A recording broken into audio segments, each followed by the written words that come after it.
If someone can make millions of people laugh for decades, does that automatically mean they are a good person when the cameras stop rolling? Few figures in Hollywood history are as universally beloved as Dick Van Dyke. For more than 70 years, his name has been synonymous with warmth, decency, and an almost old-fashioned sense of kindness. He built a legendary career without scandal, without public cruelty, and without ruling sets through fear or humiliation. In an industry notorious for unchecked power and fragile egos, that consistency alone makes him an exception. What gives Dick Van Dyke's perspective real weight, however, is not his image but his proximity. He didn't learn about Hollywood's darker side through rumor or hindsight. He worked alongside its legends, shared sets with them, and saw who they were when the performance ended and the audience disappeared. And some of what he witnessed was not merely disappointing, it deeply disturbed him. Hollywood has always excelled at image management. Public personas are carefully crafted, polished, and preserved, while the real person exists elsewhere behind closed doors, away from applause and cameras. The audience sees the role, the truth lives off-screen. So what happens when someone known for restraint and integrity recognizes that the gap between public virtue and private behavior isn't just marketing but something more sinister? When the difference becomes too wide to ignore, this is not a story about gossip, and it is not a courtroom verdict. Not every allegation is provable, and not every rumor is fact. But when the same patterns repeat across decades, when cruelty is excused, fear is normalized, and silence is rewarded, coincidence stops being a convincing explanation. Hollywood doesn't only hide uncomfortable truths in the moment, it also shapes how we remember its legends afterward. Through tributes, montages, and carefully edited histories, the harm often disappears, while the performance remains. If fame can shield behavior for a lifetime, and memory can erase the cost later on, then what exactly are we honoring when we celebrate these icons? And if even Dick Van Dyke, a man who proved success never required cruelty, found certain colleagues profoundly troubling, what does that reveal about the system that protected them? When Jerry Lewis burst onto movie screens in the 1,950 seconds and 1,960 seconds, audiences believed they were witnessing pure, uninhibited joy. His elastic expressions, childlike voice, and explosive physical comedy made him seem almost incapable of cruelty. To millions of fans, he wasn't just funny, he was harmless. That image became so powerful it crossed borders. Jerry Lewis was not only a Hollywood star, but a global symbol of laughter. On camera, he appeared chaotic and spontaneous, as if comedy simply poured out of him without effort or calculation. But behind the scenes, those who worked with him described a very different man. According to film historians and former collaborators, nothing about Jerry Lewis was accidental. Every gesture, every movement, every moment of madness was meticulously planned, and he demanded that same obsessive precision from everyone around him. What separated Lewis from a demanding perfectionist, however, was how he enforced control. Crew members recalled an atmosphere ruled by humiliation. Mistakes, even minor ones, were not corrected quietly. They were punished publicly. Verbal abuse, explosive rage, and deliberate belittlement became tools of authority. For many, the humiliation seemed less like a side effect of high standards and more like the point itself. This was especially true for those with the least power. Extras, technicians, and supporting performers were frequent targets. Women, in particular, described an environment where they were either reduced to jokes or treated as objects of ridicule and control. Comments disguised as humor, unwanted advances masked as comedy, and public shaming were all reported as part of the pattern. So what happens when laughter becomes a weapon? Dick Van Dyke encountered Jerry Lewis multiple times throughout his career. According to entertainment historians, he was struck by the extreme disconnect between Lewis's public persona and his private behavior. In a reported remark to a colleague, Van Dyke allegedly said that Jerry Lewis hated being questioned and that this intolerance made him dangerous. That observation cuts to the core of the issue. Lewis did not merely demand excellence, he demanded unquestioned authority. Any challenge, however small, was perceived as a threat. And when authority cannot tolerate resistance, it often turns to cruelty to maintain itself. What complicates Jerry Lewis's legacy even further is his widely publicized philanthropic work, particularly his long association with the Muscular Dystrophy Association.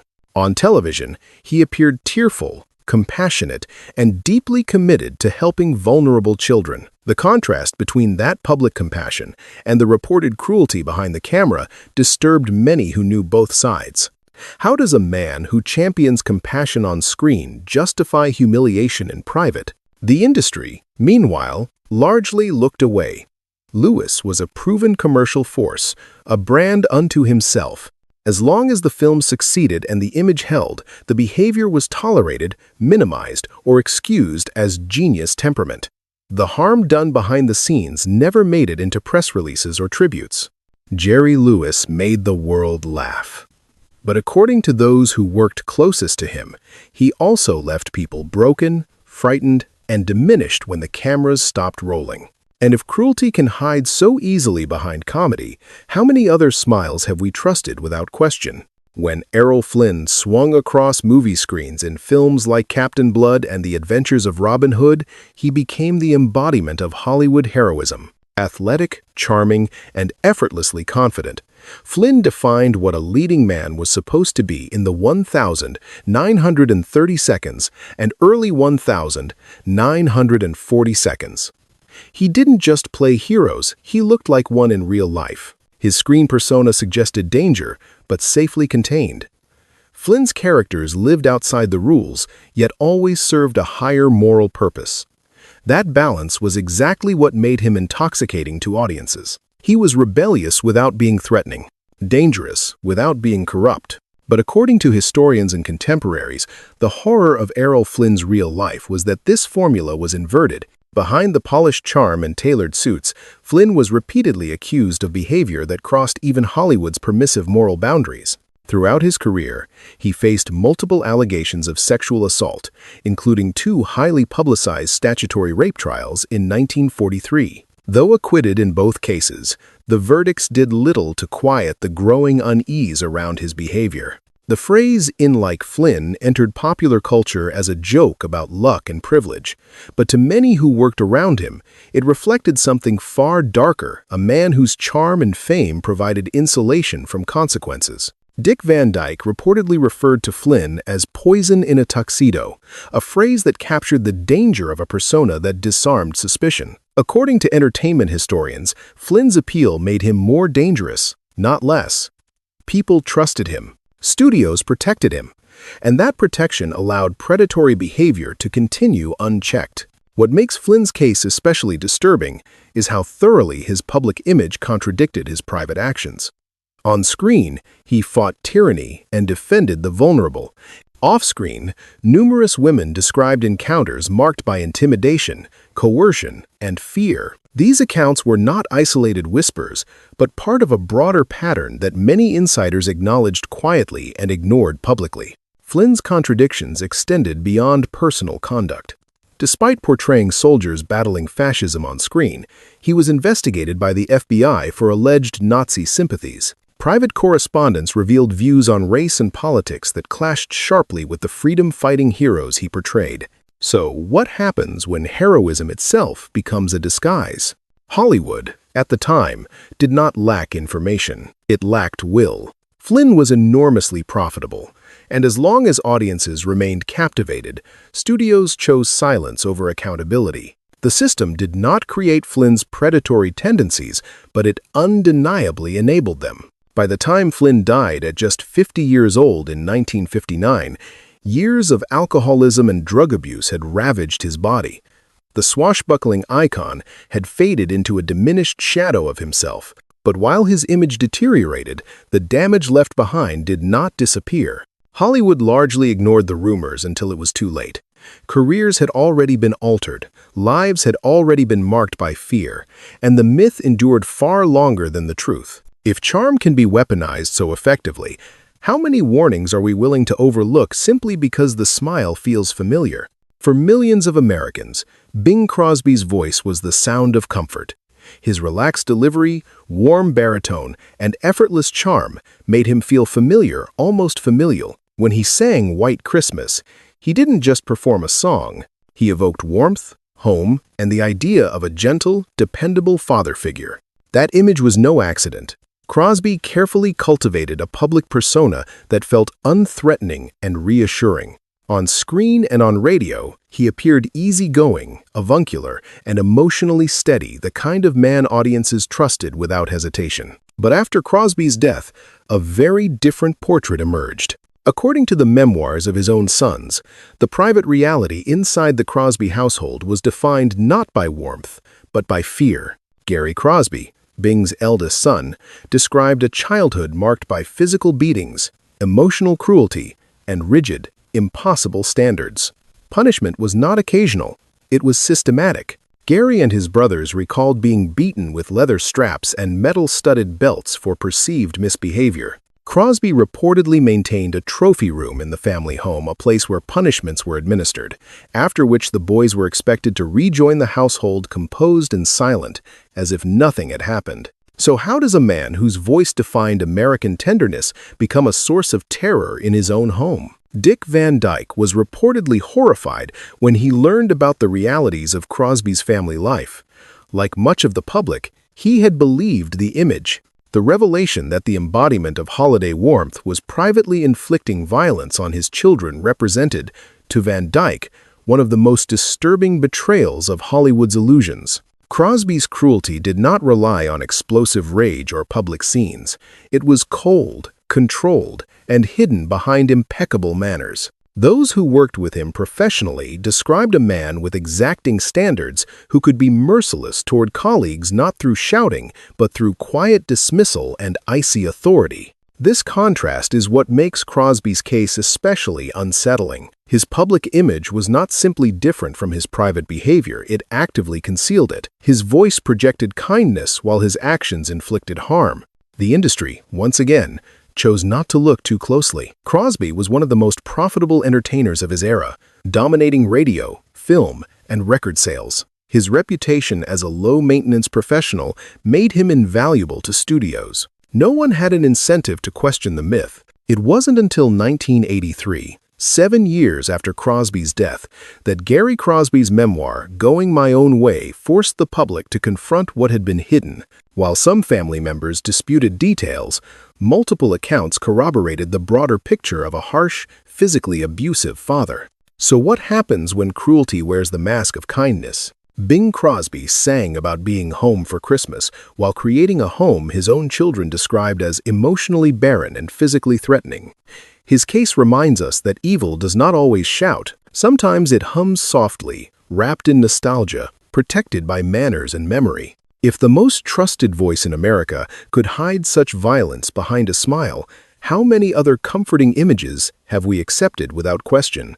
In the 1,930 seconds and early 1,940 seconds, Wallace Beery was one of MGM's most dependable stars. His screen persona was instantly recognizable, a rough, heavy-set man whose gruff exterior concealed a fundamentally good heart. Films like The Champ and Min and Bill made him the embodiment of the lovable brute, a man whose anger always softened into redemption by the final reel. Audiences believed that beneath the shouting and scowling lived decency. Behind the scenes, however, a very different reputation followed him. According to Hollywood insiders and film historians, Beery was not acting when he played a thug. He was feared across studios for his explosive temper, physical intimidation, and openly racist behavior. Dick Van Dyke allegedly remarked that Beery didn't need to act to play a bully, a cutting observation that captured how closely Beery's real personality aligned with his most violent roles. What made Beery especially dangerous was not just his anger, but his size and willingness to use it. Standing over 6 feet tall and weighing around 250 pounds, he reportedly used physical presence as a weapon. Crew members described being shoved, threatened, and humiliated, often in full view of others. Fear, not respect, kept sets functioning. Beery's cruelty extended beyond temperament. He was widely known for refusing to work with black performers and crew members, openly using racial slurs on set. Even by the standards of his era, an era already steeped in prejudice, his behavior was considered extreme. Studios, however, accommodated him rather than confront him. The most disturbing aspect of Beery's legacy centers on a long-standing Hollywood rumor involving the death of comedian Ted Healy, the creator of The Three Stooges. In 1937, Healy was severely beaten outside the Trocadero nightclub and died days later from his injuries. According to multiple accounts, Beery was allegedly part of a group involved in the assault. The incident was never conclusively proven in court. But many insiders maintained that MGM's powerful fixers worked aggressively to shield Beery from scandal.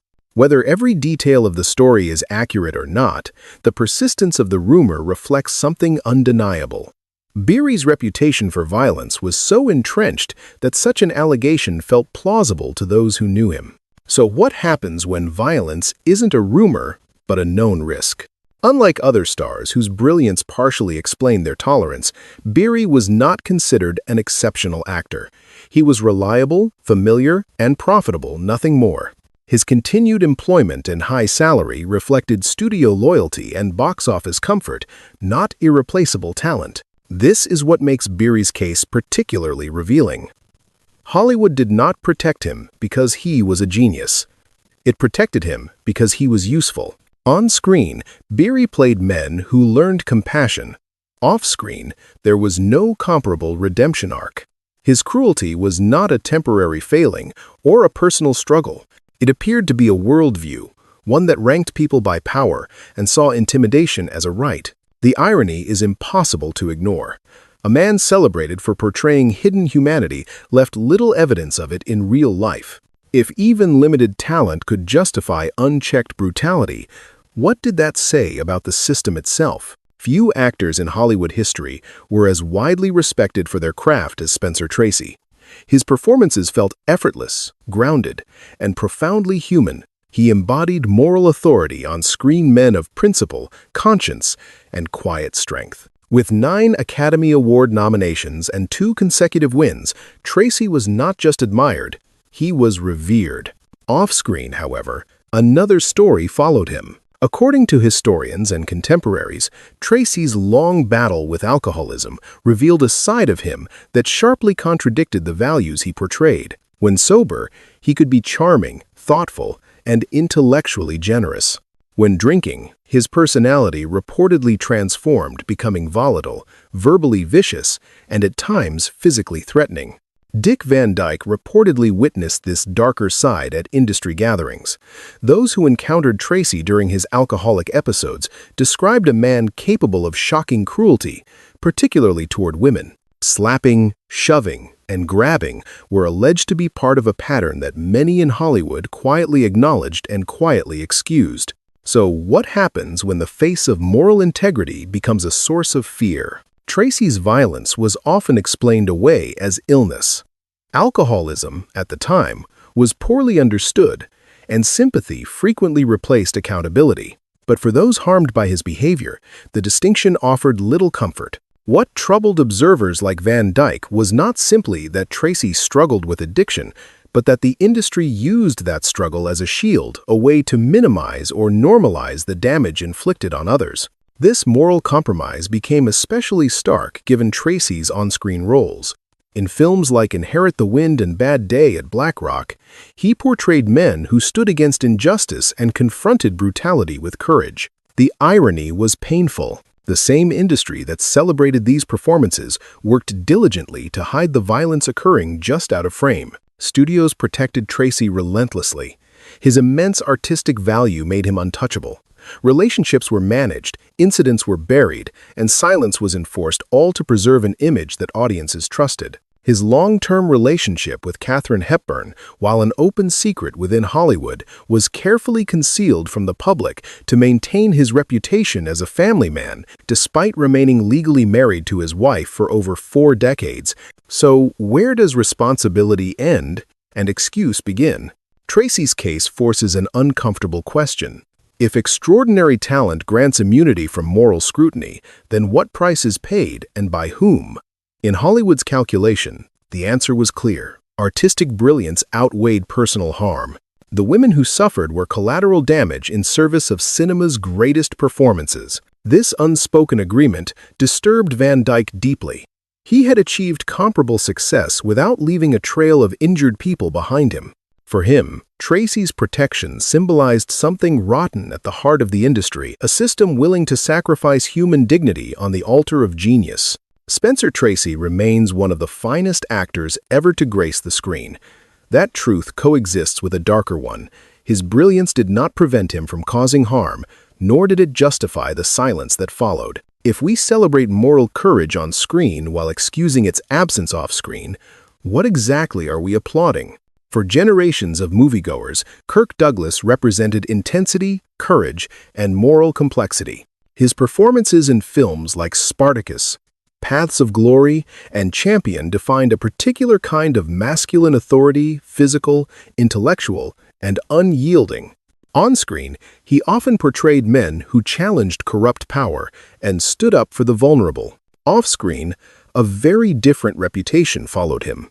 According to numerous accounts from within Hollywood, Douglas was feared by young actresses. He was described not merely as difficult, but as predatory, a man who allegedly used his power, status, and physical presence to coerce sexual encounters. These stories circulated quietly for decades, passed along as warnings rather than accusations, because speaking openly carried consequences. Dick Van Dyke was reportedly blunt when asked about Douglas in private. According to entertainment historians, he once said that Douglas was not someone you would want your daughter alone with. It was a devastating assessment, especially coming from a man known for restraint and careful judgment. The most persistent and disturbing allegation surrounding Douglas involves an incident from the 1,950 seconds, widely believed to concern a 16-year-old Natalie Wood. According to multiple Hollywood sources, Wood was sexually assaulted during an audition at the Chateau Marmont by a much older, powerful star. While the alleged perpetrator was never publicly named during her lifetime, many insiders later identified Douglas as the man involved.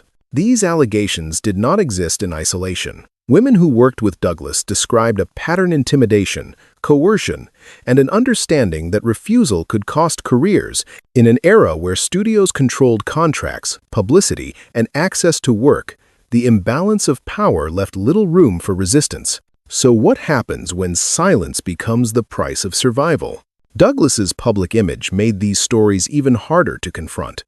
He was celebrated not only as a great actor, but as a moral figure. His decision to credit a blacklisted screenwriter on Spartacus earned him lasting praise as a champion of artistic freedom. That reputation became a powerful shield. What disturbed observers like Van Dyke most was not simply the alleged behavior, but the contradiction it represented. Here was a man publicly opposing injustice while privately accused of exploiting the most vulnerable people in the room. The disconnect was profound. Hollywood's protection of Douglas was extensive and enduring. Complaints were reportedly managed through payoffs, career incentives for silence, or quiet intimidation. The system functioned smoothly, so smoothly that most allegations only surfaced openly after Douglas's death at the age of 103. By then, many voices were gone. Others had spent a lifetime carrying experiences they were never allowed to name publicly. The myth had outlived the truth. Douglas's case underscores a grim reality. The industry did not merely fail to stop predatory behavior, it refined the mechanisms that concealed it, especially when the perpetrator was commercially valuable and symbolically important. So, how do we reconcile this legacy? Douglas remains a towering figure in cinema history. His performances still resonate, but if artistic courage on screen coexists with alleged cruelty off-screen, can those two truths be separated so easily? And if the most outspoken champions of justice are sometimes protected from scrutiny the longest, what does that reveal about the values of the system itself? Taken individually, each of these men could be dismissed as an exception, a difficult personality, a troubled genius, a product of a different time. But placed side by side, a far more uncomfortable picture emerges. This was not a collection of isolated incidents. It was a pattern. Across decades, across studios, across genres, the same dynamics repeat themselves. Extraordinary talent is rewarded, harmful behavior is minimized, silence becomes a survival skill. And those with the least power, young performers, crew members, women, and even men without status, absorb the cost. What makes this system so effective is that it does not require absolute proof to function. A single allegation does not need to be proven beyond doubt to shape behavior. Fear alone is enough. Warnings are whispered. Careers quietly change direction. Doors stop opening. The damage occurs whether or not the truth is ever formally acknowledged. Hollywood did not simply fail to stop abuse. It learned how to manage it. Studios knew which stars were dangerous. Colleagues knew who to avoid. Informal rules governed where you stood, who you were alone with, and what questions you never asked. This knowledge was never written down, but it was widely understood.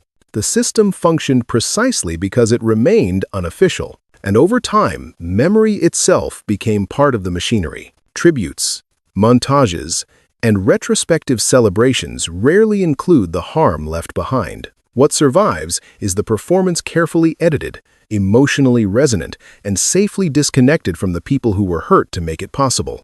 The public remembers the roles. The industry remembers the profits. The rest disappears. This pattern did not belong to one decade. From alleged violence in the 1,930 seconds to reported predation extending well into the modern era, the mechanisms barely changed. Only the faces did. It is tempting to believe this was simply how things were, but that explanation collapses in the presence of one quiet fact. Not everyone participated. Dick Van Dyke worked in the same system, under the same pressures, and alongside the same power structures without building his career on fear or humiliation. His existence does not prove moral purity, it proves possibility. Which leads to the most difficult question of all. If success did not require cruelty, then what exactly was being protected for so long, the art or the power behind it? These stories are not celebrity gossip. They are not meant to shock, entertain, or reduce complex lives to tabloid headlines. What they reveal are profound moral failures not just of individuals, but of an industry that repeatedly chose silence when speaking carried a cost. Hollywood did not look away because it didn't know. It looked away because it did. Studios, colleagues, and executives were often fully aware of who was dangerous and who was vulnerable. But as long as the films made money and the image remained intact, accountability was postponed, sometimes indefinitely. What makes this pattern especially disturbing is how long it lasted. From alleged violence in the 1,930 seconds to reported predatory behavior extending well into the modern era, the mechanism barely changed. The faces shifted, the excuses evolved, the silence remained.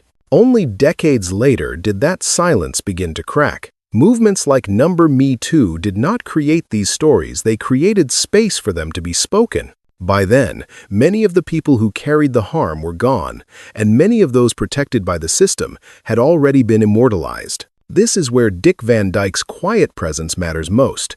He was not louder than his peers. He was not more powerful. He simply refused to build success on fear or humiliation. His career stands as an uncomfortable reminder that cruelty was never a requirement, it was a choice that others made, and the system allowed. There is no perfect resolution here, no moment where justice neatly arrives and restores balance. There is only responsibility in how we remember, in what we celebrate, and in what we are willing to question. Because the most important performances were never the ones captured on film. They happened when the cameras stopped rolling, revealing character that no amount of Hollywood magic could ever fully hide.